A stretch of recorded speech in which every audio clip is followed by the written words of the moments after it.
5 seconds.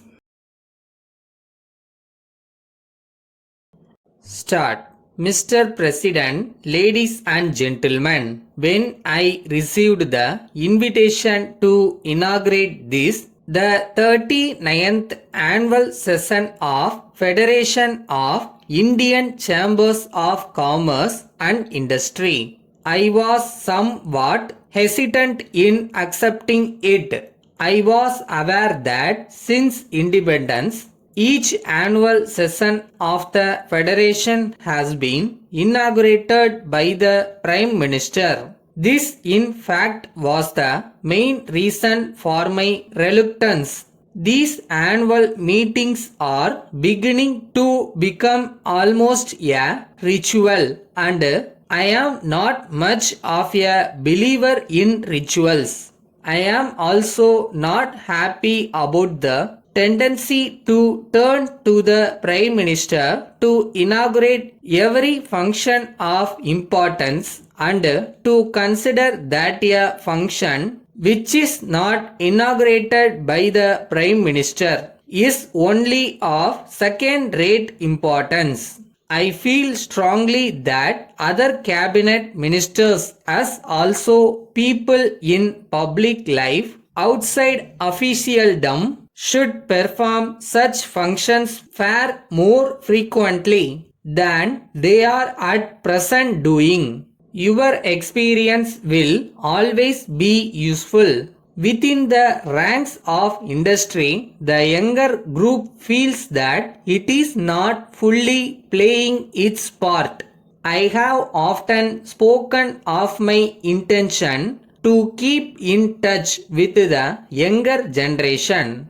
I am calling together some younger industrialists, technicians, and managers from both the private and public sectors to discuss concrete and specific problems within the broad framework of our basic objectives. It will be a sharing of thought and perhaps evolving of new ideas.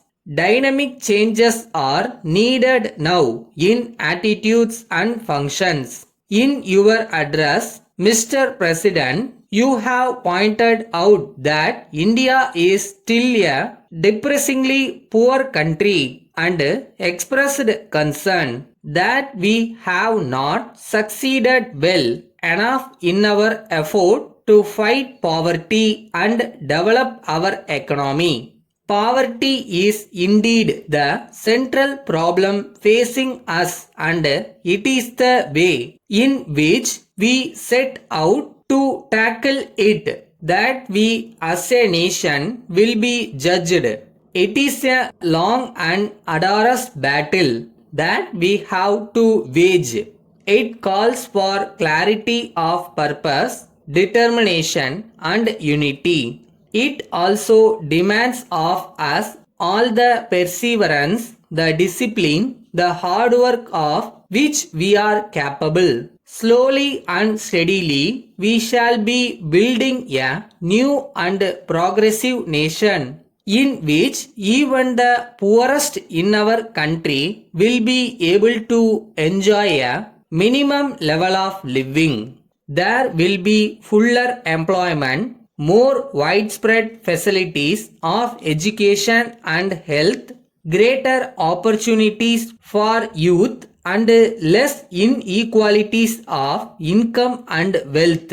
It is to give shape to these aspirations, to translate them into reality, that we adopted the course of planned development in our country 15 years ago. After you had shown so clear a recognition of the challenge of our situation, I was a little disappointed, Mr. President, to hear you suggest that we would be well advised to have a smaller fourth plan.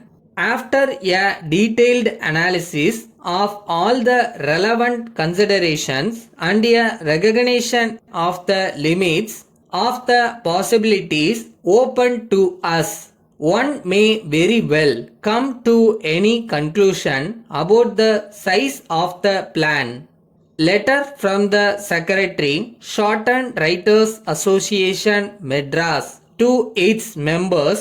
Sirs, you are aware that the Shorthand Writers Association of Madras has been rendering great service in the cause of the profession.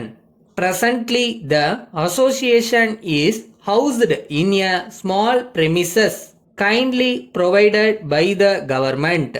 With the increase in the number of members and expansion of activities of the association, the need for additional accommodation is keenly felt. Several efforts made by the office bearers of the association during the past 1 year to secure additional space have not yet borne fruit. The task before us is to sell the tickets. The association counts on your unstinted effort in the sale of tickets. A minimum target of collection of rupees 200 per member has been fixed, but those who exceed this minimum will be suitably rewarded. The time before us is rather too short. I am therefore to request you to make it convenient to meet the secretary in the association office and collect the ticket books. You may arrange to send the amount as and when collected without waiting for full collection. Your cooperation is solicited in making the collection drive a grand success. Yours sincerely.